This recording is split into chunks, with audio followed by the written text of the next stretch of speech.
Welcome to the third of the lectures in this Edmund J. Safra Center for Ethics series, and the first that actually touches the work directly of the lab, Institutional Corruption. I'm Lawrence Lessig, and I'm a director of the center and a professor here at the law school. And I'm very happy to welcome back an alum of Harvard back to Harvard. I was told it's a standard rule that you're not supposed to mention that he was a graduate of Harvard in ordinary events, but here he is at Harvard. He can mention this and welcome it. Congressman John Sarbanes, a Democrat from Maryland's 3rd Congressional District. Congressman Sarbanes was a graduate of the Woodrow Wilson School at Princeton and this law school in 1988. He clerked for Judge Frederick Motz in Maryland and then practiced law for 17 years at Venable. In 2007, he was elected to a seat that his father once held as a congressman. And then this last Tuesday, he was elected for the 4th time with 67% of the vote. Now, this afternoon, I had the honor... Yes. Thank you. This afternoon, I had the honor of appearing, so to speak, it was on the radio, but appearing with John Sarbanes on Radio Boston. And as we were leaving, the host said, I take it that reform is in your blood. And in an important sense, that's true. Paul Sarbanes was not only the father of John Sarbanes, but of the Sarbanes-Oxley Act, which targeted federal security laws in the wake of the 2002 accounting scandal. John Sarbanes has now become the leader in Congress pushing for a reform of campaign finance laws in the wake of the series of finance scandals that we call elections. He was a co-sponsor of the Fair Elections Now Act, but he is now the lead author in what I consider to be the most ambitious proposal for reforming the way that congressional campaigns are financed, the Grassroots Democracy Act, introduced into the House this fall. Now, you're certain to hear plenty about that act tonight, and tomorrow we will have a panel that will consider the act with Steve Anselabere, Archon Fung, and George Washington Spencer Overton, who will participate in that panel as well. But before I turn the podium over to Congressman Sarbanes, I wanted to tell one story about the congressman that I don't think he'll tell you tonight. I met Congressman Sarbanes for the first time after he called my office and asked to speak with me. I confess I was not eager to meet him because the only time congressmen call me these days is to ask for money, and I was not eager to be bullied into contributing to the campaign of a congressman from Maryland. But he wasn't after my money, smart guy, because I don't have much actually, but he was not after my money. Instead, when he showed up at my meeting, he was carrying a dog-eared copy of my book, which after 10 minutes, it was clear that he had read carefully, and after 10 more minutes, I feared maybe more carefully than I had read the book. And after a long conversation about what was right and what was wrong in the book, he described for me the incredible burden that members like he faced in this system. Now, by like he, I mean members who are not like Joe Wilson or Michelle Bachmann, members who are not crazy ideologues or worse, and hence who build a national constituency based upon their craziness, or not just their craziness. After all, we have to change the name of Elizabeth Warren from Professor Warren to Senator Warren because she built a national constituency. But in the main, members who somehow must pull together the $1.3 or $1.4 million it takes to win a race for Congress today, but who must typically raise that money from large contributors. Indeed, as he described to me that day, it can only make sense to try to raise that money from large contributors because there's not much time to raise the money, and the big bites are much more efficient than the small. But Sarbanes didn't like this system, doesn't like this system, is working to change the system, but he wanted to try an experiment designed to force himself to raise money through small contributions only. So he got a bunch of his major supporters to agree to create these 2 campaign funds. And these were like investment funds. There are brochures, investment fund brochures, that he was not allowed to touch. He was not allowed to draw any money down from those funds until he had raised a substantial number, more than 1,000 small contributors. So he forced himself. He tied himself, we could say, to the mast to resist the sirens of big funders in order to force himself to raise small contributions and build a large number of people who contributed in this way to his campaign. Now, I don't think there's any congressman in the history of Congress who has ever legally constrained himself in this way to force himself to these kinds of contributors. And I think that this, in a way, defines the movement that he is now crafting. And as I watch the development of this movement to remedy the corruption in this government, I am increasingly convinced that there will be no congressman more important to bringing about this critical, I would say, republic-saving legislation. And so I'm very happy and honored to be able to introduce him to this community, which has been working and thinking about this problem for many years. So with that, please join me in welcoming Senator Congressman. Thank you. Can you all hear me okay? Okay. First of all, I want to thank Larry for this invitation to come up here, to come back to Harvard. I told him I was interviewed last week by the Harvard Crimson, who's talking to all the Harvard alumni who are in Congress, and wanted to know, how often do I come back? And luckily I had this scheduled because I don't actually get back here that often. And walking here from the Charles, I remembered why, which is that it's cold and wet and damp. And I used to slide across the ice from Cambridge to Somerville every day when I was here for 3 years, and I don't miss that part of it. But I do miss the intellectual fervor and the commitment, the passion that's represented, I know, in this room and around this campus of the law school and in the university. I just want you to know on this last point that Larry brought up about this experiment I did, we did achieve this threshold of getting 1,000 grassroots donors. We did it on June 30th. It was a Saturday night. I was bowling, and we got there at 11:15 p.m., and that unlocked a $500,000 fund that I had raised and basically set aside, put off limits in my campaign until I could demonstrate that I had really reached out to the grassroots. I knew this would appeal to Professor Lessig because, having read his book, I know that he's absolutely dedicated to reforming our political system, and particularly the way it's financed. And in his book, Republic Lost, which I'm sure most of you have read, and you don't have to raise your hand if you didn't, because then you'll get in trouble, but he makes a very powerful case for it. And I would say 99% of the time he hits the mark in terms of the research and insight that he gathered about what goes on in Washington on a day-to-day basis. So I really appreciate the invitation, and I appreciate the work he's doing, and I look forward to continued collaboration with him going forward. What I wanted to do is, this is an experiment, by the way. You all are guinea pigs. I've never done this kind of Al Gore presentation of a PowerPoint before. If it goes well, then I know that I'll have a future after politics, perhaps.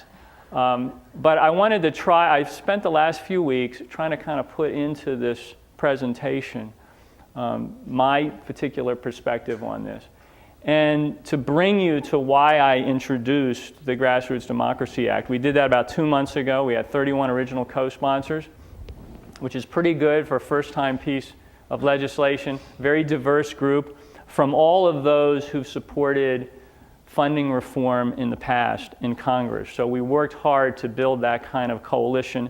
And now what we really need to do is get the voices of average people into the mix, supporting this kind of reform. So what I wanted to do is basically talk to you about this, and I'm going to take you through this presentation. So I start off with this, that money can be dangerous to your democracy. It also can be dangerous to members of Congress and the health of members in Congress. And some of these statistics you're going to remember from Larry's book. So 30 to 70% now of the average member of Congress's time is spent on fundraising, which is incredible if you think about this. I've been able to probably keep it at about 40%. I'm not in a frontline district, so I have a little more flexibility to do kind of the experimenting that I talked about a minute ago. But there are members who are spending even more than 70% of their time. So you have to ask the question, what's going on here? And I want to describe a little bit about how this works. So there's the Capitol, and basically after a vote, what happens is members of Congress walk down the hill from the House side towards these office buildings where they have their offices. So I'm in the Rayburn building, Longworth, Cannon House office building. And you'd think that's where they would stop, that they would go back into their offices and they would use the opportunity between votes to meet with constituents, to study the material, to draft legislation with their staff, you know, all that stuff that Mr. Smith did when he went to Washington. But in fact, what they do is they keep going. So if you're a Democrat, what you do is you go right past the House office buildings, and then you take a right on Ivy Street, and you go here, which is the Democratic Congressional Campaign Committee's offices. And you sit in a tiny little cubicle, and you cold call people that can contribute money to you. And you typically have a staff member who stands over you with a list and is handing you these phone numbers. And you do that until the next vote. If you're a Republican, you know, you end up about a block away at the Republican Congressional Campaign Committee. And I told Larry, I don't know whether the cubicles over there are any fancier than the ones that we have in the D trip, but I don't think so. And this is where a lot of time is spent. And you sit there and you make these phone calls until the next vote is called, and then you march back up the hill looking at your BlackBerry to see what votes are coming and sort of getting some missives from your staff as to, you know, what's in the substance of that vote. This goes on all the time. And when I say all the time, I mean every day, but also all during the day. So it raises this question, are we professional policymakers or professional fundraisers? Because there's a lot of people that present themselves as professional fundraisers who actually spend less time raising money than we do. And so you're electing people, you're sending them to Washington, you think that they're there to do the job of making legislation and working in the legislative arena to broker good, constructive public policy. In fact, they're spending a lot of time on fundraising. What are the casualties of that? Well, one of them is we can't concentrate anymore.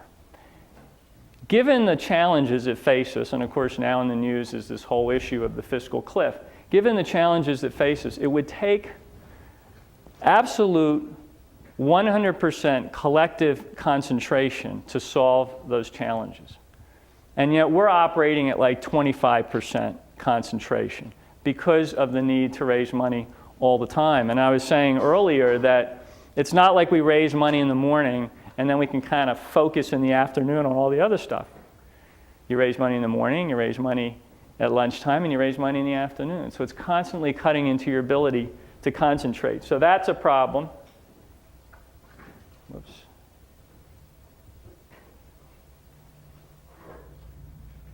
The other is relationships. You talk to these people who were around before we had to do all this fundraising, and they would have lunch together.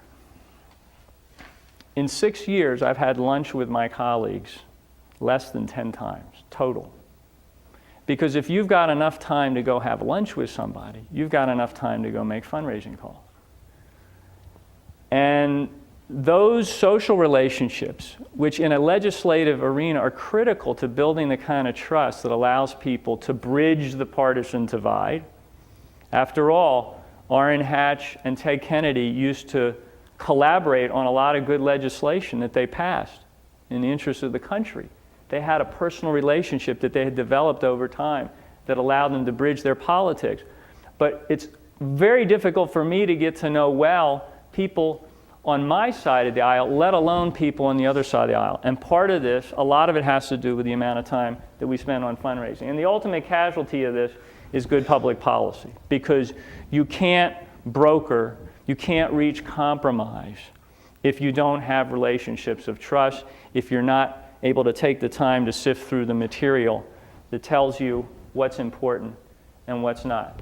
Now, I've just described sort of the impact this has on a member of Congress and why that can be incredibly frustrating. But it's more important for you to understand it from the point of view of a public that wants to see good public policy and wants to believe that your voice can be heard in Washington. And so to illustrate why this is a problem, I wanted to talk about TSCA. TSCA is the Toxic Substances Control Act of 1976. So this was a bill that was first passed back in 1976, and it authorizes the EPA to identify potentially dangerous chemicals in U.S. commerce. At the time they passed it, they grandfathered in 62,000 chemicals, i.e. those were allowed to remain on the market even without testing. Today, well, since then, there's been an additional 200 or 300 chemicals that have been tested, and today there are, by some estimates, 80,000 chemicals in the market that have never been fully assessed in terms of their health consequences. So I was at some presentation the other day, and someone challenged me. They said, well, you keep talking about money in politics, it has a bad effect on public policy, but can you really describe to me something that impacts me and my family? And I thought of TSCA, because we've had hearings in Congress about this, and I thought, well, here's something that directly affects people. The chemicals that we need to regulate are ones that are found in everyday products. So baby mattresses, cosmetics, plastics and water bottles, soaps, you name it. And a lot of these are things that can cause severe health effects. And I've just listed some of them there. You can see them. So you would think that this would be an easy one, right? That public policy would dictate that we regulate this in a meaningful way to protect the public. But it's been very difficult. Now I'm going to show you about 3 minutes of clips here. The first here is me showing amazement that, on behalf of the American people, that this has not been regulated better. So let me see if I can get that going. At how Wait a little second, we know let me back it up here. about so many chemicals.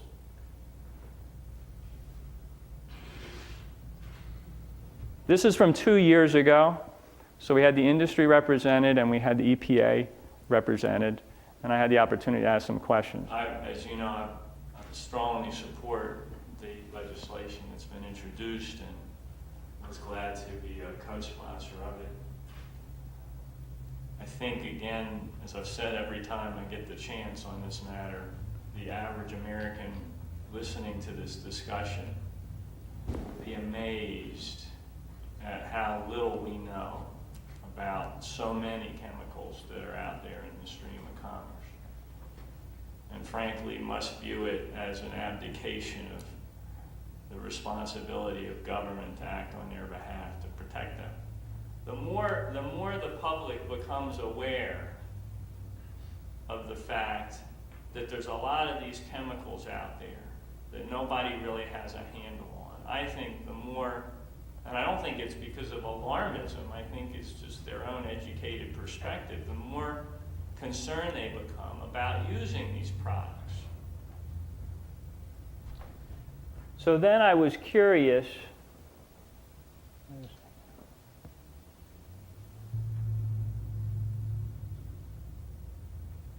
I wanted to ask the Their behalf to protect them.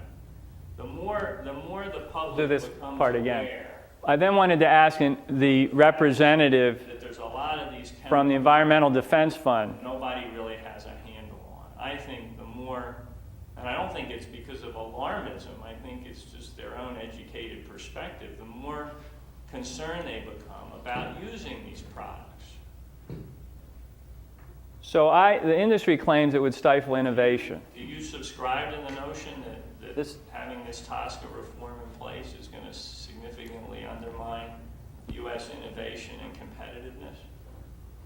Congressman, I do not. I think there's a very strong record of better regulation spurring innovation and providing industry with the certainty as to what its targets are for meeting those regulations and for meeting consumer demand that's based on them.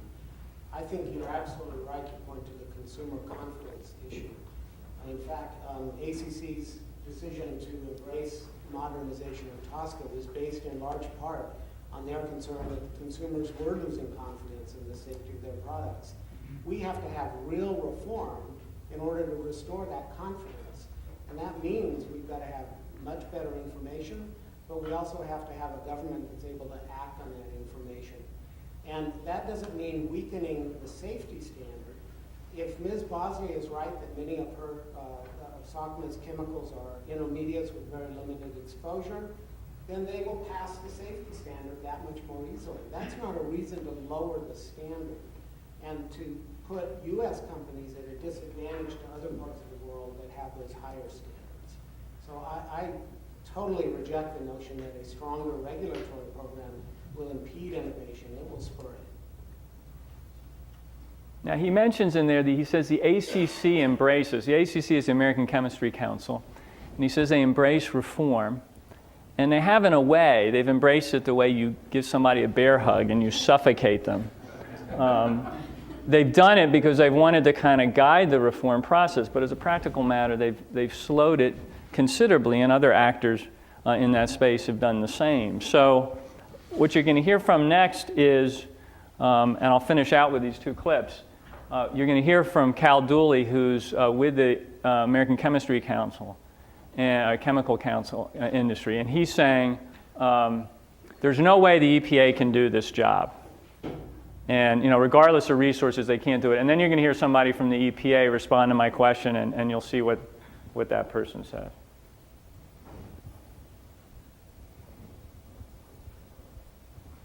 I mean, I don't, when you look at the track record of EPA and their evaluation of chemicals, I mean, I'd be astounded if Mr. Owens today could tell you that it would even be remotely possible for them to conduct a safety determination on 300 chemicals in the next 30 months after this legislation was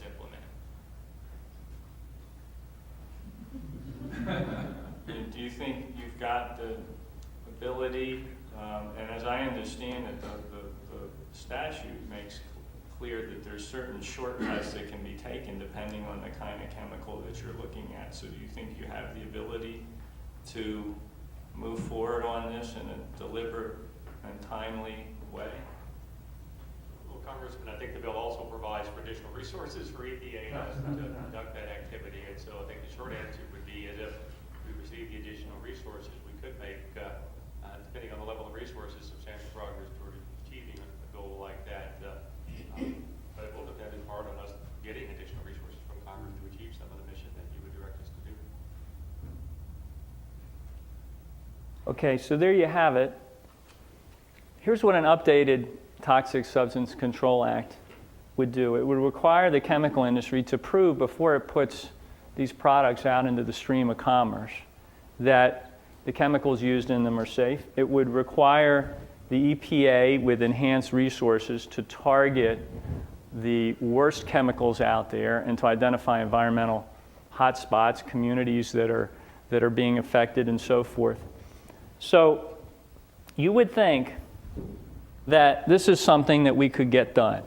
This was passed in its original form back in 1976. There have been efforts since that time, over the last 36 years, to try to reform it and modernize this bill so that it actually does protect the public. And I mean it when I say I start every hearing on this subject amazed at how little we know about these chemicals that are out there. This is an example where the average person would want to see a different result in terms of public policy, but we haven't been able to accomplish it. So it begs the question, what's the problem here? And we went back and we looked at just from 2004 until now. We looked at what the chemical and related manufacturing sector has spent on the following three categories. So $71 million has been contributed from that sector to members of Congress in campaign contributions. $33 million in outside spending. This is disclosed outside spending. There's a lot of undisclosed outside spending that's happening right now that we don't even know about.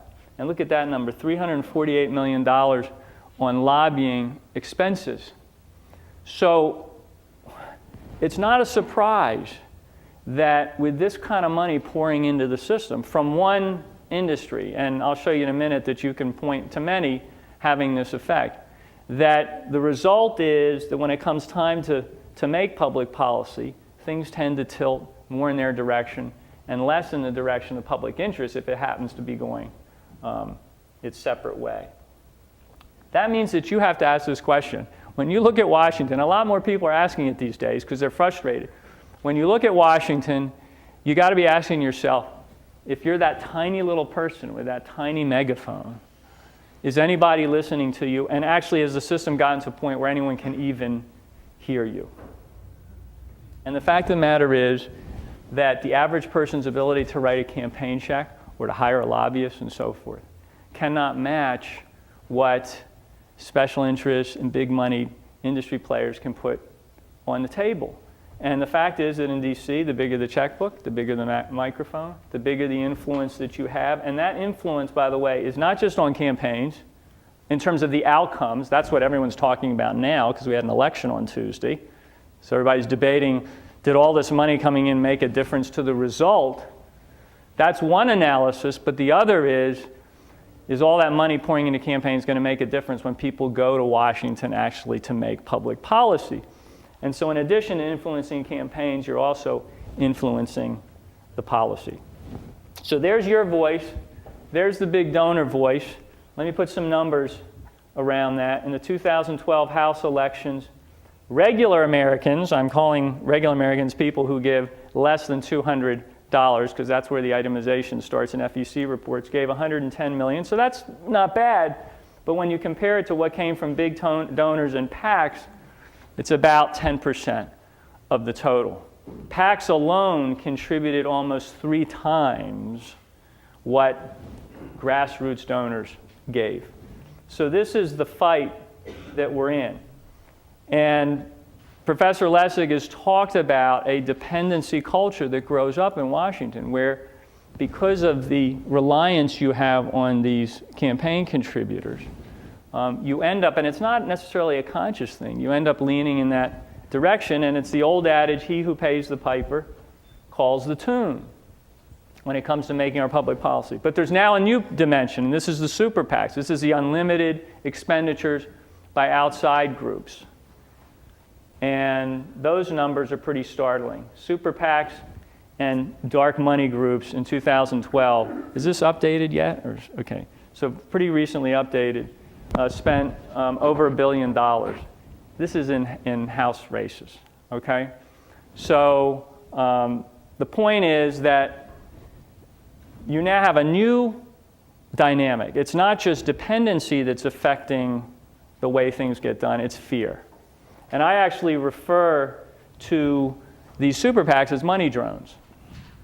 And here's a new adage, he who refuses to sing the tune pays the price. I call them money drones because you're a candidate, you're just walking down the street, maybe you're knocking on doors, canvassing, and you hear this humming behind you. And next thing you know, $500,000 is dropped on your head in a negative television buy and obliterated you. You're gone. You're out of politics at that point. And it's also, the analogy holds because a lot of times we don't know who's operating those money drones. They're in a room someplace, operating it remotely because there's no transparency in our system right now. So add to dependency the issue of fear, and then ask yourself who's paying the piper and who's funding these money drones. And we get back to looking at the amount of money that's pouring in from some of these sectors. So I'm going to talk to you about 2011, 2012. Out of the energy and natural resources sector, $115 million on campaign contributions, 26 on disclosed outside spending, $395 million on lobbying expenditures. In healthcare, similar kinds of numbers. I mean, these sums are mind-blowing. Financial services, here comes Wall Street, $535 million campaign contributions. Outside spending, $130 million, $479 million in lobbying expenditures. So to get back to this idea of where do the institutions lean, if you've got this much dependency operating in the system, you're going to start leaning towards special interests and you're going to start leaning away from the people. So you got to decide what are the things you care about. Do you care about financial reform? Do you care about TSCA and making sure that the products that are out there aren't dangerous for your kids and so forth? What is the thing you care about? And how do we fix the system so that the interests of the public are the ones that get the primary attention? So how did this happen? Real quick, the cost of congressional campaigns has grown, 525% since 1982. The average, this is from 2010, so I'm sure it's increased now, but in 2010, a winning House candidate needed $1.3 million to run their campaign. This is every 2 years. And you got to go somewhere to get that money. And right now, there's no system in place that lets you go anywhere other than big-moneyed interests who have a lot of money and they can dispense it very, very quickly.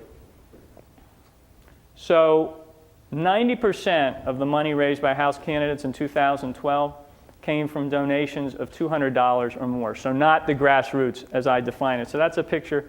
That woman on the dock represents the big money, and she's fishing for members of Congress here who need the big money. We're talking about in 2 years, and really you got to raise it in the first year because you got to be ready to run your campaign in the second year. So you got to go find $1.4 million, $1.5 million that quick every time. So you have very little options. It's like hooking Congress up to an IV to big money. That's $922 million. This is a slide I put in here because I got to tell you a great story. Even if you don't want to take some of this money, it chases you down. I made the pledge in this campaign that I wasn't going to take any PAC money, and because I wanted to adhere to this model. And I can tell you, we're doing the research now, but I think there's maybe 2 or 3 members of Congress in the country who take no PAC money. The average member of Congress takes about 36% of their money comes from PACs. But, you know, getting PAC money isn't just a matter of soliciting it. What happens is it shows up in your P.O. box unsolicited. In other words, these PACs, depending on your committee assignments and other things, will send you this money whether you ask for it or not. So I had to go through this bizarre exercise every so often. In fact, I did a lot of it in the last few weeks before this election day, of figuring out how to return the money without offending them. I mean, how crazy is that? I got to worry about offending the PACs that want to give me the money. So I came up with various rationales for this. But the point is, it's so embedded in the culture that even if you've made a decision as a candidate that you don't want to participate in that kind of financing, it can be very hard to break free of it.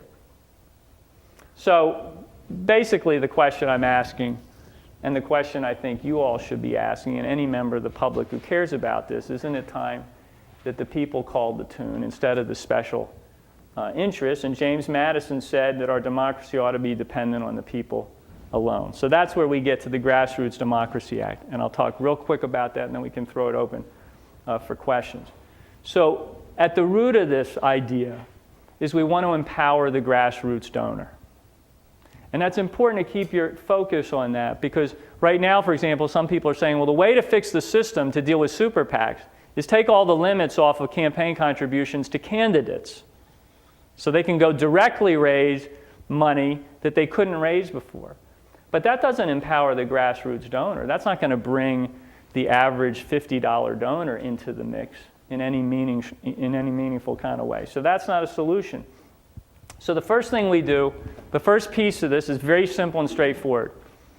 We create a tax credit of up to $50 over a 2-year cycle, $25 in each year of the cycle, refundable tax credit for contributions that ordinary Americans make to a congressional campaign.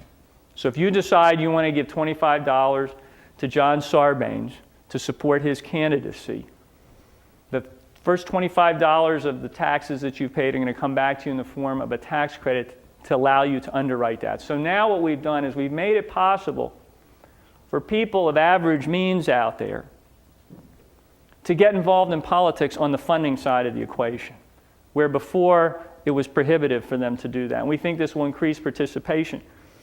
Professor Lessig has proposed this idea of actually taking this tax credit and converting it into a kind of coupon or voucher, where essentially you start off every election cycle with $50 worth of campaign voucher. And you can decide, and this can be done electronically or otherwise, but you can decide I want to give $20 of my $50 coupon to John Sarbanes. It goes right in there gets attributed to that campaign. You have $30 left to spend on other candidates. So there's no sort of cash flow, there's no delay that would happen with a tax credit. So we're going to pilot that as a demonstration in a number of states to see how it works. The effect of this is to broaden and increase grassroots participation. So that's the first piece.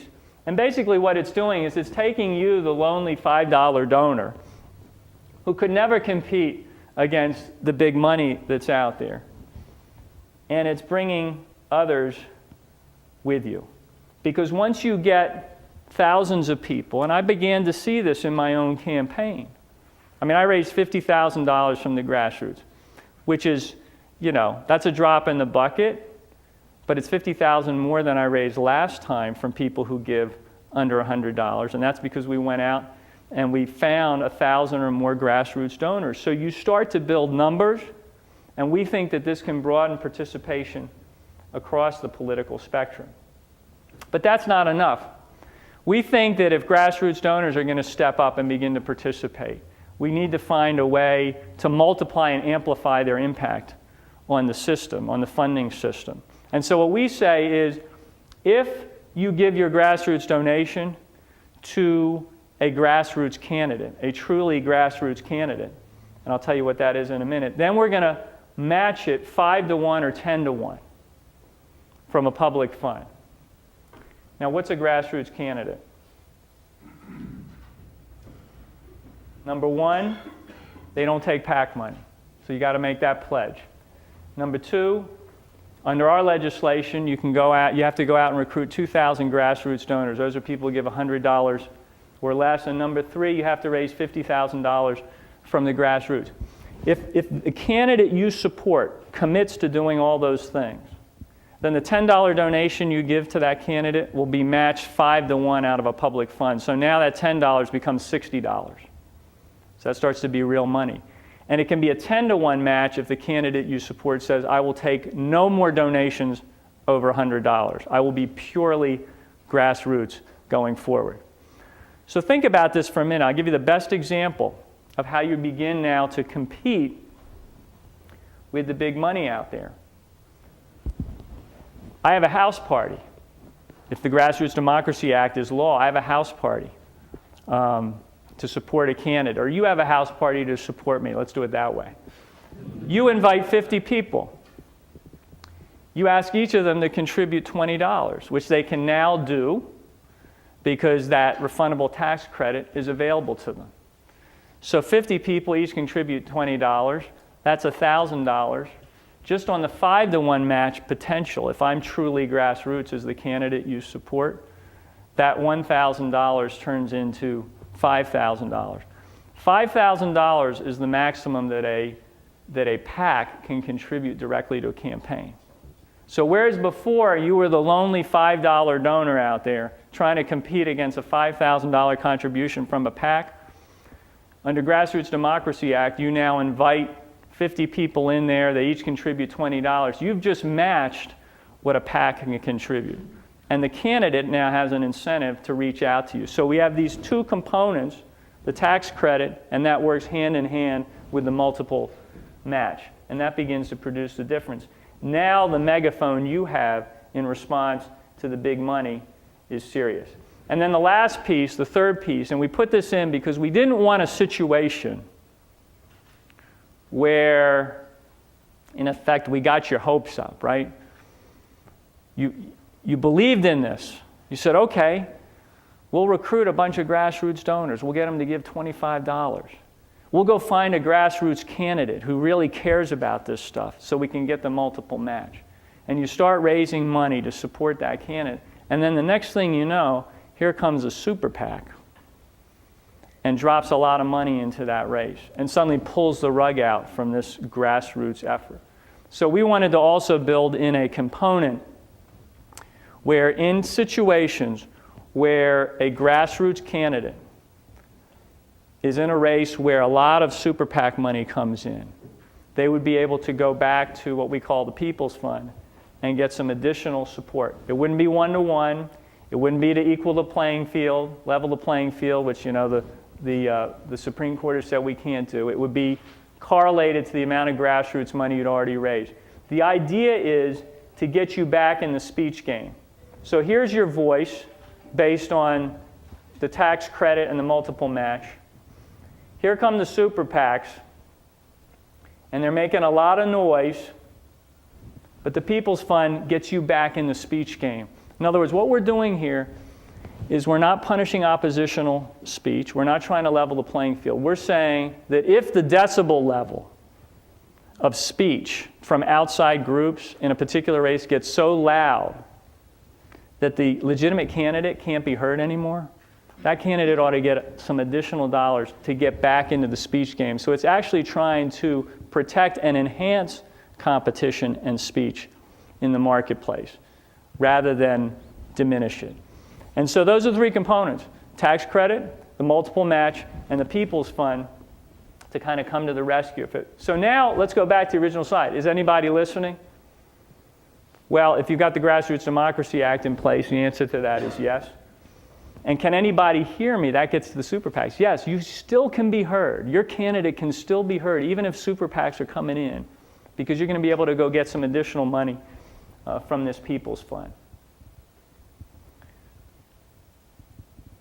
Broadens grassroots participation, amplifies the voice of the grassroots donor, keeps candidates in the speech game, which is what the People's Fund is about, creates a new dependency, no longer on the big money, the super PACs, the special interests, but on the people, as it should be. Protects your franchise. This is another way of saying the same thing. Right now, when you vote for somebody, they get to Washington. They can be the best candidate on earth, and you can really believe that they're there to fight for you. They get there on day one, and they have to start representing special interests, because that's where the campaign money is going to come from. So to protect your franchise, your vote, you need to also become part of the grassroots funding side of the equation, and that's what this accomplishes. And important to me, it also can liberate candidates from this endless fundraising, because if you can build these models, then all the efforts I would traditionally pursue in terms of reaching out to the grassroots, house parties, everything else, I convert into a funding equation as well. And with a multiple match and support from this public fund, that can be enough to help me run my campaign in a way that's really independent. I won't go into detail here, but we've got a variety of offsets to help cover the cost of this. There will have to be some, taxpayer commitment to this. But when people say to me, well, how do you expect folks to want to fund these candidates and members of Congress that they already can't stand? I say to them, look, I get that, but it's your choice. Somebody has to own the system. Somebody has to own the machinery of public policy. So we can continue to have a system where campaigns are underwritten by big money and special interests, in which case that's the direction we'll lean in. Or people can decide to lift this system up on their own shoulders, in which case we will turn and begin to represent the public interest again. And my final comment, and then I'll throw it open, is why not? Why not do this? I mean, this is not mandatory. We can't make it mandatory. This is just an option. Right now, if you're a candidate who wants to raise money a different way, you can't do it. There's no alternative. So all I'm saying is, let's give candidates and the grassroots supporters who back them an opportunity to do this differently. I think the time is right for this because people are frustrated and angry about the dominance of money in politics right now. I think this is a practical solution. I haven't gone into some of the other details, but we designed it so that when a member of Congress and their finance director looks at this opportunity at the beginning of an election cycle, they say, I could try this, I could do this. So it's very practical in its design. The challenge now is to get support behind it. And you can help us there. You can go to grassrootsdemocracyact.com. We have a petition that we're collecting signatures on. You can begin to say to people who are really cynical, well, there's a proposal out there that's working with other proposals that can actually make a difference on this. I'm not naive. It's very hard to get anything done in Washington these days. But on an issue that's this fundamental to the functioning of our democracy, we've got to make a serious effort. And I pledge to continue doing that as we move forward. So thank you all very much for bearing with me in this presentation. I appreciate it very much. Questions? So as our convention is, we take a cue and we're calling you for questions. So let me just make sure I see your eye. Yeah, right here. Right here, yeah. I would be interested in your analysis. I'm sorry, can you just tell everybody who you are before? My name's Greg Fields. I'm a lab fellow at SAFRA. I would be curious in your analysis of what super PACs did and what they did not in this election, because I was under the impression they'd have a massive impact. I can't, and I don't see it in the outcomes. Well, I think they learned some things. They learned there's a saturation point in terms of getting your message out on the airwaves. I mean, once 10 messages are coming at the public that are tearing down a candidate, and 7 messages are coming from the other side, it's not like an extra 5 messages are going to make a difference. So I think they raised a lot of money, and at the end in particular, they were piling a lot of money on top of the impression that had already been created. There's going to be a lot of analysis that's already beginning about whether we can stop worrying about Citizens United now, because it was really the Democrats that painted the picture of doom, and Democrats did okay on Tuesday night, so it's the lesson we draw that we don't have to worry about this unfettered spending of money by outside independent groups. But that completely misses the point of what I'm arguing here, which is it's not the amount of money so much as where the money is coming from. And it's not just the super PACs you need to look at. You need to look at the traditional sources of campaign money. The fact of the matter is that 435 members of Congress were elected on Tuesday. We run every 2 years. And if you want to understand this relationship between money and public policy, you need to look at where those dollars for their campaigns came from. And the rank and file member of Congress is more beholden to these particular sources of money than is healthy for the democracy. And as I said, I don't judge anybody. I don't judge any of my colleagues, particularly ones who are in tough swing districts and so forth. They got to find the money where they can, particularly when they're under attack. I don't think it's a conscious thing. I don't think it's transactional or quid pro quo. I just think it's human nature that if you know to raise that next $1 million, you've got to go to these various interests. And when it comes time to make the policy, you're going to lean that way, subconsciously even. So we've got to break that dependency. I mean, I mentioned this to Larry at one point, but those of you who have seen The Matrix, it's like there's a lot of people in Washington that are plugged into the money matrix. They don't even really know they're in it. But once you like take that green pill or whatever it was, and you unhook yourself from the money matrix, you see the money everywhere. And there's so many things in Washington that there's so many ills there. There's so many problems that can be traced back to the influence of money. I mean, lobbyists, the lobbying culture would dry up considerably and potentially disappear in many ways if they weren't in a position to be brokering these campaign contributions, which is a practical matter. Many of them, not all, but many of them are. Well, if that goes away, and now to raise money for my campaign, I'm dependent on who? The people. What is it the lobbyists, what purpose is the lobbyist serving anymore? So all of those categories of spending that I showed you begin to fade away if we can create a system that's really dependent on the public at large. Francis. Use this device? I think so.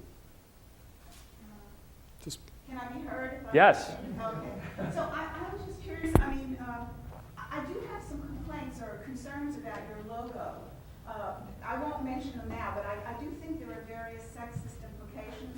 Okay. Sexist messages in your logo, maybe we can talk about that another time. Well, you can tell me now if you want. Well, I mean, I assume that skirts represent women as opposed to transvestite males, but you've got 2 women and 3 men, and you've got men with spread legs and women with narrow legs, and when you've got the megaphones, you've got them always in the voices of the male character. I mean, these are minor issues, but you might transform it so that you don't feed into various... Fair enough.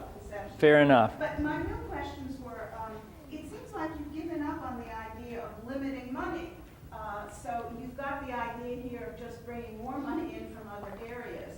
And it seems like, those people who wanted the higher goal of limiting money Yeah. reject there. The other thing is you've really given up on the idea of the independence of the legislator, because you're assuming that where the money comes from, that's where the legislator will tilt. And that is also a very depressing assumption, because there are people who want the idea that, in some way the legislator independently should decide to a great degree on the merits of legislation.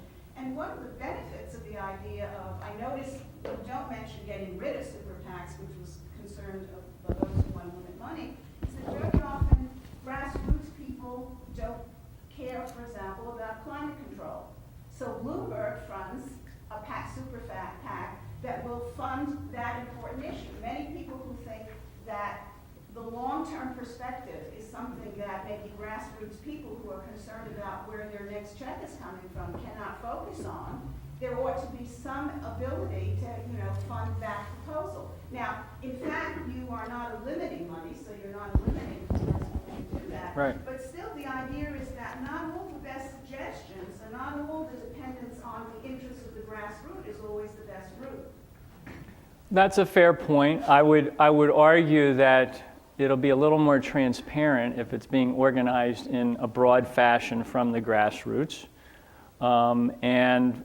And look, you have to have a certain nonpartisan perspective on this to believe in the kind of reform I'm talking about, because well-organized groups on both the left and the right can take advantage of a system that gives the grassroots donor more power through a tax credit, through the ability to have their voice multiplied, and so forth. So I would still bet on the grassroots over the other sources of money. Now, the first thing you said, I'm absolutely committed to the idea of limiting the money.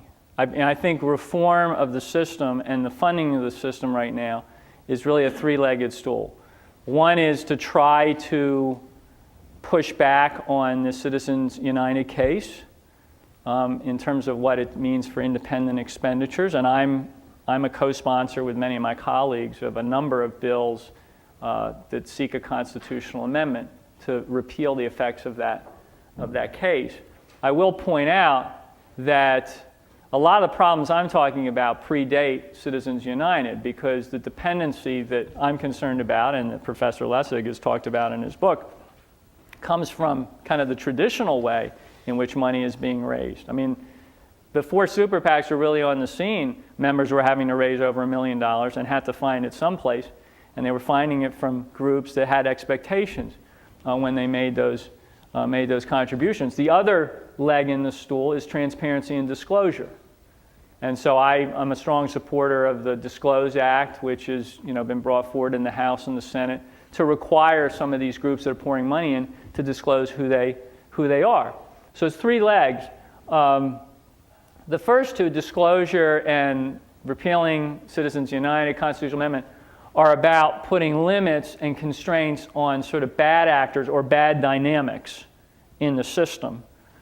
The third, which I view as a new way of funding campaigns, is empowering the good actors, I would argue, empowering the people. So those three components are all ones we can pursue. It's very tough to get a constitutional amendment, as you know. Disclosure tells you where the money is coming from. It might have some deterrent effect, but it doesn't really do anything to empower the grassroots donor. This proposal is trying to get the people into the game so that they can really combat their cynicism, which has become, so demoralizing for so many people. And in terms of the independence of the legislator, I mean, I believe in that too. My father came of age in Congress in an era when you know, you felt like you could make a decision independent of where the money came from, and he didn't not take PAC money and all that kind of stuff. And I think he always acted out of conscience and with an independence of judgment. But he predated the culture we're in now. And a lot of people start their careers in a system where you got to raise tons of money, and the rules of the game, often implied, are made very clear from the beginning. So I just think it's human nature, and it's the collective impact, right?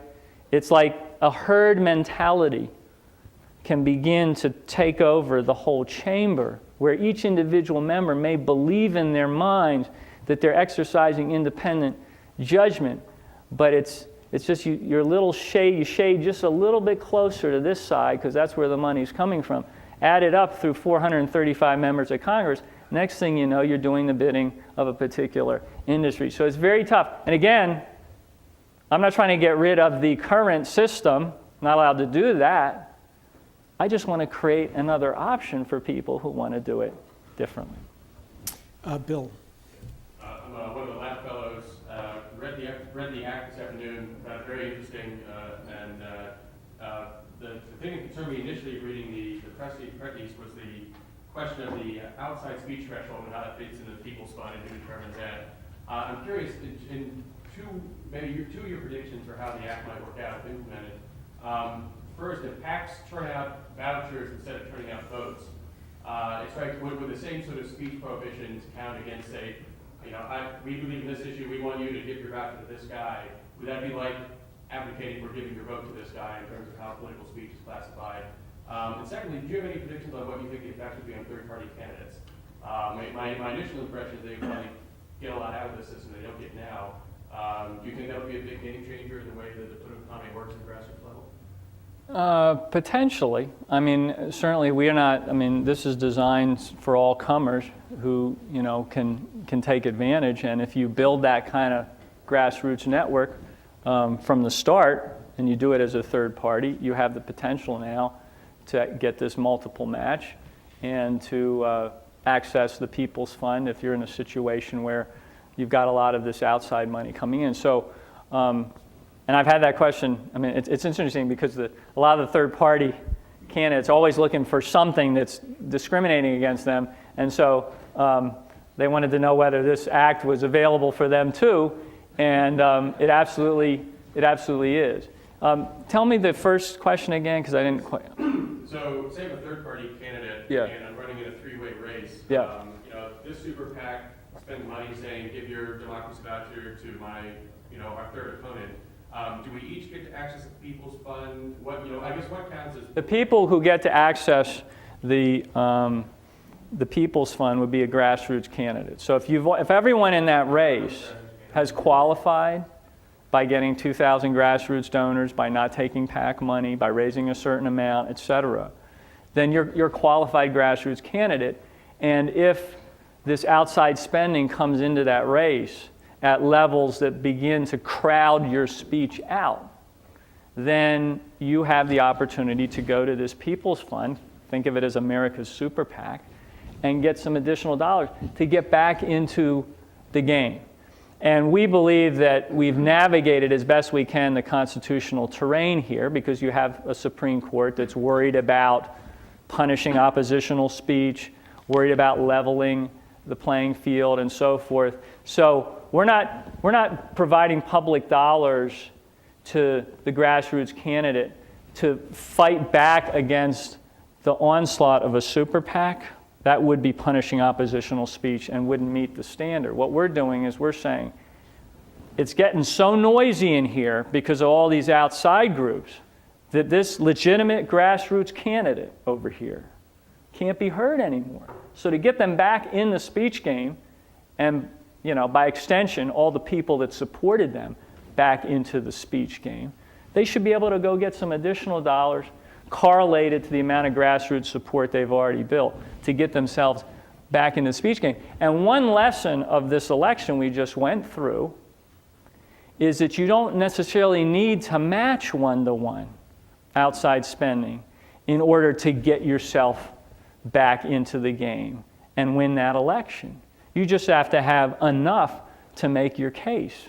So I'm actually going to use some of the analysis that's coming forth and the conclusions that are being drawn that I've been seeing in the Post and Times and so forth the last couple of days based on the super PAC behavior to argue for this People's Fund as being a really meaningful way of keeping legitimate candidates in the game.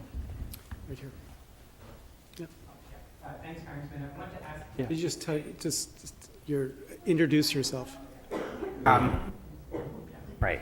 Thanks. Sorry, my name is Sabir Rahman. I'm a fellow at the law school. I wanted to ask you, Congressman, to say a little bit more about how this setup would help solve the time constraint problem that you talked about at the beginning. Right. On one level, it seems like you'd still have to raise a certain amount of money, and making a call from the DCCC versus having a house party. It's not clear how that would come out. And then a related question: I wonder if you could say a little bit more about, from your experiment this summer of having to raise grassroots donations yourself. Did that change in any way your understanding of your constituents or your relationship with them? That like, would that be some other implication of this kind of approach? Well, on the time issue, I mean, it's a reasonable question because you could say, well, now you're going to spend all your time doing grassroots funding. But I have two responses. The first is great, because if you're holding house parties now with $5 and $10 and $15 grassroots donors who also can be volunteers, knock on doors, make phone calls for you, and are also real people, then that's a better use of your time and much more fulfilling, much less demeaning and demoralizing than going to this dark cubicle at the D trip and making cold calls to people you don't know and asking for high donations. So even if the time was the same, I would argue that it's much more productive if it's directed towards the grassroots. But the fact of the matter is that the grassroots donors out there don't expect a personal phone call from me, right? The high donors that we're calling from the D trip and the Republican Congressional Campaign, they want the personal phone call. They want it 3 times. I mean, they just chew up all your time. If you can build a way of reaching out to the grassroots donors using, for example, online platforms, right? Well, I don't have to be personally involved in the email updates that we're sending out to people to stay connected to them that then is followed by a grassroots donor appeal, right? So you can build systems that actually let the candidate go back to the member of Congress, go back to doing legislation and meeting their colleagues so they can get to know them for when it comes time to broker difficult legislation, and so forth. So I think that, and my own experiment just to get that, in fact, I haven't given you this, Larry, but Larry mentioned that when I raised these 2 funds, I raised a $500,000 fund, challenge fund, and a $250,000 challenge fund. The first one, I said I won't touch it till I can get 1,000 grassroots donors. The second one, I said I won't touch it until I can raise 50,000 from the grassroots. So there were my incentives. By the way, I raised those 2 funds in 4 months because the donors I was going to are so fatigued by the current system. They wanted to see how this would work. So I drew up a prospectus. I styled it as an investment prospectus. I said, here's what your investment's going to look like, and you have a copy of that. But then I said, I'm going to give you a report. You're going to get your investors' report when we get this done. And so this is the 4-page report that went out to my investors when we crossed the 1,000-person threshold. And it's got a timeline of how we did it. Very interesting. So we closed our second fund on September 30th. We launched our grassroots donor project on October 1st, 2011. It took us 6 months to pass the 250 grassroots donor mark. Now you're saying to yourself, are you kidding me? And I said that too, because I'm like, how hard can it be? Obama has 1 million, grassroots donor contributors. But the thing is, President Obama or Elizabeth Warren or whatever, they're in these races where it's viral. If you're running for president, that's viral, right? You get on the internet, those donations start pouring in, the word spreads. If you're a rank and file member at Congress, It's very hard to get that tipping point going. So it took us 6 months to get to 250. Then it took us 2.5 months to get to 500. Then we got to 750 a month later, and 2 weeks later we got to 1,000. So we were building on this, and we learned a ton of stuff. And all these statistics are in here. 47% lived in my district. 71% lived in Maryland. The average donation, by the way, was $29.79. 27% gave in connection with 18 house parties or in-person gatherings that we did. 12.5% used a personalized online giving platform. 20.5% gave in response to an online article. Professor Lessig wrote about us, and then we got the Huffington Post to put us on the front page of their political section with a link in the article. 20% came off of those kinds of articles. What was my cut from that? We'll talk about that later. 70% gave online using credit card, 8.5% gave cash, and 75% provided an email address. And I got other results of this effort. I learned so much from doing this that I never would have learned before. If I'm chasing the $1,000 donor, what am I learning? Except to dial a phone. But when you have to go find the grassroots donor and build a relationship with them and use these online platforms and tools, it opens up this whole new world to you. And that was incredibly exciting. And as a result of that, I have hired full-time somebody who's going to stay on past this election, who is my new media and sort of marketing director for the campaign. And her full-time job is to figure out how do we find people online and get them connected to this effort. Thank you. Hi, Michael Keneally. I'm a fellow at the Center. I'm just wondering how the disclosure transparency stool intersects the grassroots leg, because transparency makes a good deal of sense when... Just have to touch it and let it go, in theory. I don't think that's true. Oh, no, I'm sorry. You have to hold it. Yeah. So it makes a great deal of sense to me when we're talking big contributions and everyone wants to know where those big contributions are coming from. But I worry about it in the grassroots context. I see a lot about how employers are interested in how their employees are voting. And if contributions are as easily accessible in the public records as they seem to be now, actually, that seems like it might be a big disincentive to grassroots contributors. And so I'm wondering whether you have a transparency disclosure piece in the Grassroots Act and whether that's essential. Well, it's a fair concern to have. And part of the legislation, for those of you who bothered to read the whole thing, which I think is just this one person sitting right here. Yeah, exactly. It's not like that healthcare bill. We do envision having to kind of stand up an infrastructure through a sort of newly constituted commission that would, be able to kind of keep track of what is qualifying as a grassroots donation and what amount of matching funds can a candidate go get, and would have to deal with timing issues and all the rest of it. You'd have to be keeping track of the grassroots donations, certainly in the aggregate, in order to make those kinds of decisions.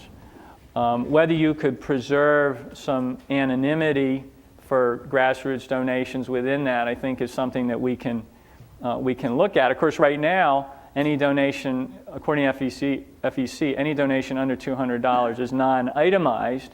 Some candidates, a very few, choose to itemize even those deductions, which they're allowed to do. So there are some ways to protect against that, and that's something we can give consideration to. But I want to make another point, which is in this design of the coupon or voucher, if you've read this proposal as Larry's described it in his book Republic Lost, you build in a component where, to prevent fraud, to prevent duress, to prevent sort of influence, undue influence, somebody can make their donation through their voucher, and then they have a certain period of time in which to pull it back. So even if somebody's standing over them when they're making the donation, there's a way anonymously basically to pull that back. Those are things that are going to, it's wonderful to have a different set of problems, right? A different set of challenges to be worrying about what are the concerns when we start really trying to reach out to grassroots donors. And there will be concerns that we have to address, but I'd much rather be grappling with those challenges than the ones that we're dealing with now. Sheila. Sheila Kaplan, journalist at Soccer Center. I wondered, okay. What benefits, if any, does Cal Dooley have as a former member of Congress in his role as a lobbyist for the ACC? And is that something that concerns you? What benefits to the system? For himself, for the ACC. You mean like He's a- access or? For himself. Yeah. Well, and I don't have to pick on any one industry, but I think if you have industry representatives / lobbyists or whatever who know that they're into the industry behind them, the one that they represent is in a position to provide substantial contributions to lawmakers' campaigns, at the very least, you can be pretty confident that you're going to get your phone calls answered, you're going to get some FaceTime, et cetera. And arguably, that's unfair to the people that can't bring the same amount of dollars to the discussion. Now, I don't mind there being Cal Dooleys of the world in there arguing for the interests of the chemical industry. And so when I say special interest, I understand that, a special interest does not have to be a bad thing.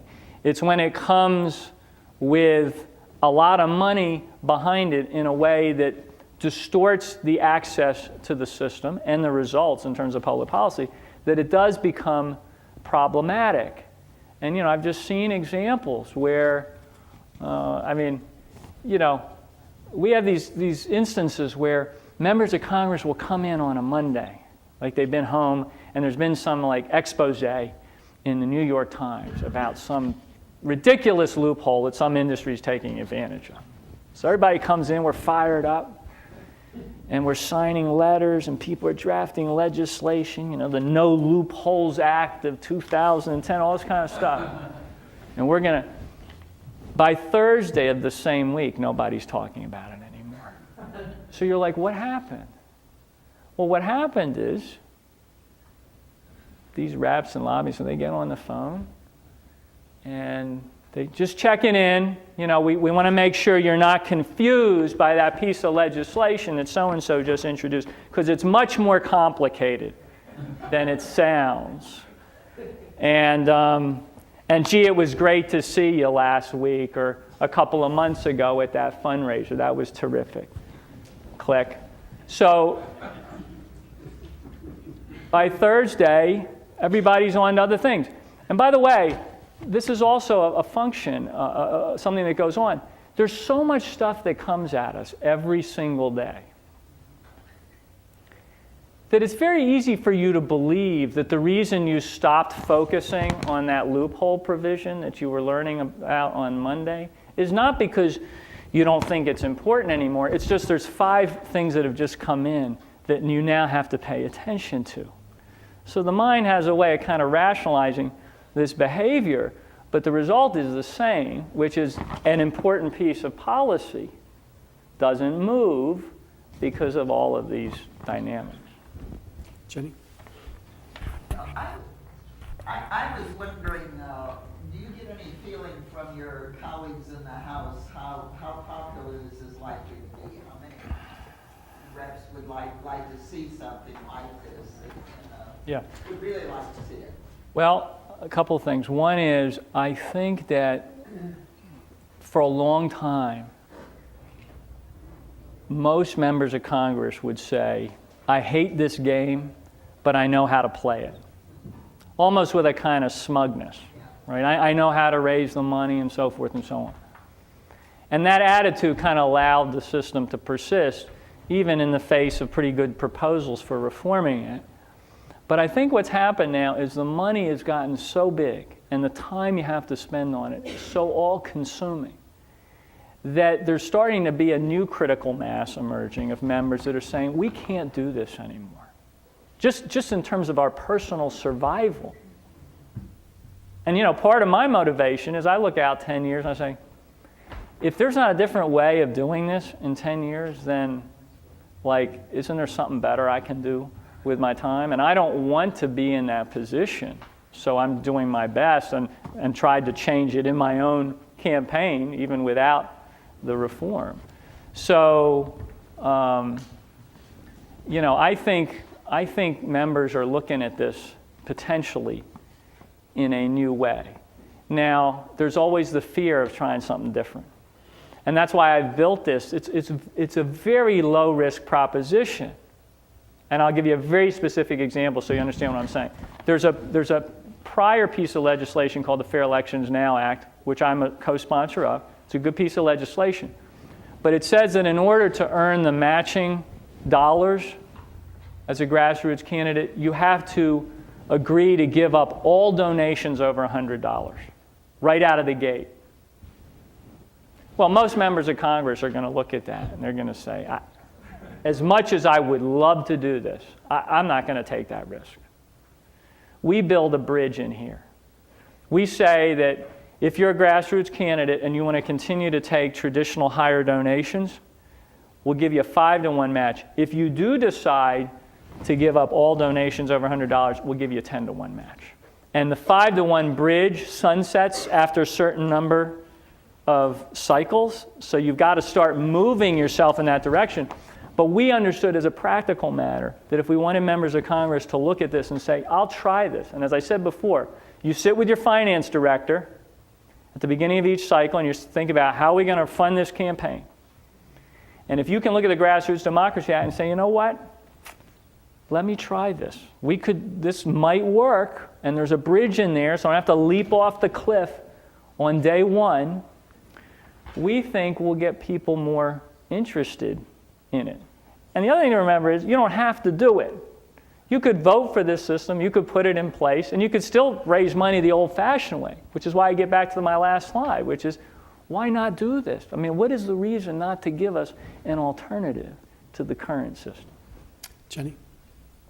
Jenny Pham Cantor. I'm a lab fellow at the Safra Center.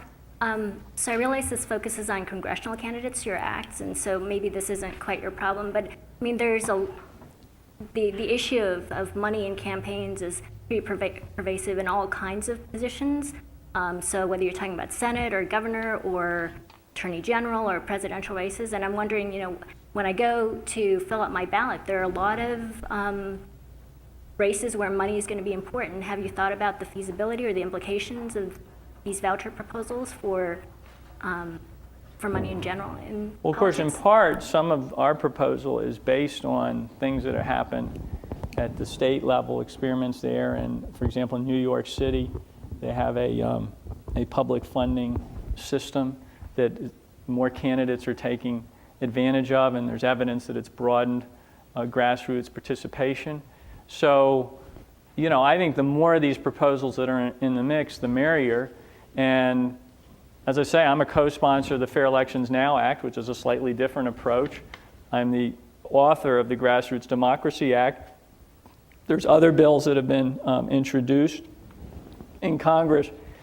It's about getting the drumbeat going for this kind of reform. And then I think what you'll start to see is you'll get kind of a mutual reinforcement going on with some of these efforts that are happening at the state level and at the municipal level. But the impact of this problem on Congress is singular almost, because the distortion of public policy that occurs is huge. And we've got nothing right now to combat that. We have no mechanism in place that begins to build a different approach there. The return on investment that some of these industries get for those were huge amounts of dollars that I was just pointing to, but that's that's like chump change compared to the return they get on the investment with the policies that get passed or the policies that don't get passed. And I could get into some real political rhetoric on that right now, which you don't want to hear after the last year of it. But that's the real problem, and that's why and of course I'm a member of Congress, and I live this. I mean, I come to this having decided to live it for a year and a half. And so my perspective is informed quite a bit by my own experience with this and the potential for it to liberate me as a candidate and as a member of Congress. Thank you. Oh, thank you. Let me see, did that work? So Mark Tomizawa, I'm a media strategist, and I've actually helped launch big brands for big companies and small companies, and it's usually cultural. I'd like to take your idea and build on it and add back in the concept of Lesterville, which is a wonderful concept. Apparently there's not going to be a transition team assembled before the next inauguration.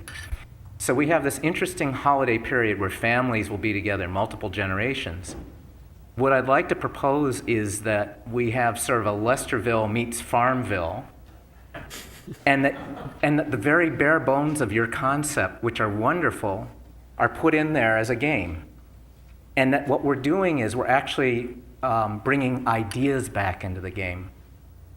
In other words, we've been talking about voice, but what if the voices carried really good ideas that addressed root level issues? So this would be root strikers, where people go, 50 years ago, we didn't have all this nonsense. We just told somebody what was broken, and they fixed it, and we held them accountable.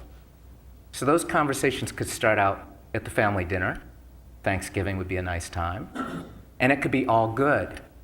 And the social media people, and I just saw Sonal Shah's thing at the Kennedy School, the stuff could be evaluated. It could be tracked. We could actually use Twitter and other things and track patterns. And maybe we'd know, instead of spending money on potholes, which is what we're doing in Boston right now, the urban mechanics, maybe this is contributing a problem at the root level or a solution at the root level. Now, we don't have much time, which makes it kind of fun, and that means it has to be a very simple game, but there are people who I've found who would be willing to track those efforts and trace them back and see what ideas sparked what ideas, and maybe it's not big voice, maybe it's little ideas. And if you're interested in that, I'd love to chat with you for a minute. I'm interested. I mean, I'm really open to as many ways of distributing this idea as possible. And of course, what makes it, the potential for it, so much more realistic now is we have so many tools available for reaching people at the grassroots. And my venture into this arena through my experience in my own campaign showed me the power of that and convinced me that I had to build internal capacity in my campaign that was dedicated to what's happening online. And you still have to connect the offline. I was talking to some 20-something tech person the other day, and he said, you should still do some events in the offline world. And I said, do you mean the real world? I mean, this is a guy who's so, he's so inside the internet that anything else is the offline world out there. And so figuring out how you convert offline gatherings and other things, sort of meetups, into online support around contributions and other things is a fascinating enterprise. And we're trying everything we can. But what you said initially is, I think, the most powerful, and that is this isn't about a particular voice. This is about an idea. And if ideas are powerful enough, they gain their own momentum. And I'm very interested to see if we can accomplish that. And, pride of ownership in this extends to some degree, but only so far. It's really, can we just get a kind of drumbeat going, generally, about the need to do this kind of thing. And then the actual proposal that will move, if we can get it to move, will be something that's a combination of a lot of ideas, things that, that you brought up, for example. But the importance is to make people believe this is needed and possible. And I won't do a survey here, but I bet there's a lot of people here that don't believe yet that this is possible. But that's not going to deter me. So we had one more person on the list, which was you, and then we're actually over time. So if you can be... My name is Julia Novina. I have no affiliation with Harvard whatsoever. Oh, well, then I'm sorry, yes. I am just... We should have called on you first. But I do have a law degree, if that counts. It's just not from here. All right. But I'm not practicing law now either. I just came here as a concerned citizen, found out about it through Root Strikers. So I guess what's been going through my mind mostly just this whole election period as well as this lecture. First, I think it's a great idea, and thank you. And I had some little thoughts, like the third-party candidates was wondering about that, or to remain a grassroots, you're going to have to start refusing money. So if you want to go to another level, can't want to stay grassroots. But I mean, and that one, or the other question about you're just going to shift all your time from the cubicle to parties, which is nicer, but you're still spending all your time, campaigning. So I think it's a wonderful, wonderful plan, but I'm still looking at the bigger picture. And you talked about the three-legged stool, Citizens United, transparency and disclosure. But I'm wondering about adding other legs to the stool. And there are a lot, I'm sure you said there's other legislation out there, but I'd be curious to hear if there are, in fact, more radical, well, there are ideas out there, but if there's any legislation that's maybe getting hold or taking traction. I've heard ideas about following more European models, shortening the time, putting a simple cap on it to level the playing field. I mean, I know, of course, the corporations and many legislatures would say absolutely not, but what I'm hearing from you and of course, across the country is how citizens are tired of it. Congress people are tired of it. So you'd think that there would be the interest there and the support there to do more radical campaign and election reform. Well, of course, we're constrained to a significant degree in what we can do to limit either the time period of campaigns or the amount of money that comes into campaigns by the jurisprudence of the court right now. It doesn't mean we can't pursue solutions like a constitutional amendment and so forth. And Larry's got some other ideas at the end of his book which are intriguing. But it's sort of like in the meantime, while we're looking at the potential for that, again, why not try to build an alternative for members of Congress who really do want to stick to the grassroots? And, I agree. I'm simply saying there are many. It's a multi-prong approach, inside and outside, working inside the system and outside. And I would just be curious to hear. It just feels like we got to play the game. And so how else can we play the game? But you're still playing the game. And well, I guess what I like is this is a way to marry the inside with the outside, because, like I said, the other two legs of that stool, which are, disclosure and pursuing a constitutional amendment to limit the amount of expenditures out there. They're important, but they're sort of constraining bad actors or mega actors in this drama. The grassroots funding approach and a refundable tax credit and the ability to amplify your voice and so forth, that's really about people power. So it's a proposal that I think can connect the inside to the outside at a time when you have tools at your disposal that we never had before. And whether we can get people excited about this kind of thing in the same way they get, excited about a YouTube video of a 5-year-old complaining about Obama and Romney and things remains to be seen. But I think it's worth a try. And I'll maybe end on this. The most affirmation I get in this effort is when I go around and I just talk to the constituents in my district, and they're really cynical, and when you probe it, a lot of it has to do with their perception that their voice really doesn't matter anymore. They see the Sheldon Adelsons and the Foster Frieses of the world, and they say, really? I mean, how can I compete with that? And they're cynical as a result because they feel really disenfranchised in the system. And I can say to them, look, I know how you feel. Here's an idea that we think could work. And for just like a few seconds, when they hear me talk about it, they think, well, maybe there's some hope for fixing this system. And that's the best affirmation I get, that my impulse to do something on this is the right one. So I appreciate you all coming out, spending the time tonight. If you want to learn about the Grassroots Democracy Act more and our efforts there, you can go to grassrootsdemocracyact.com.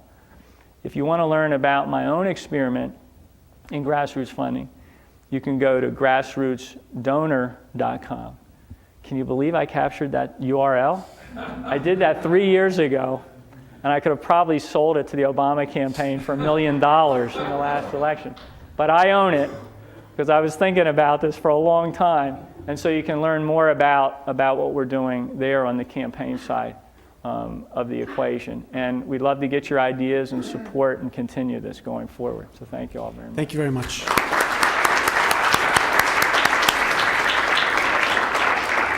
Thanks.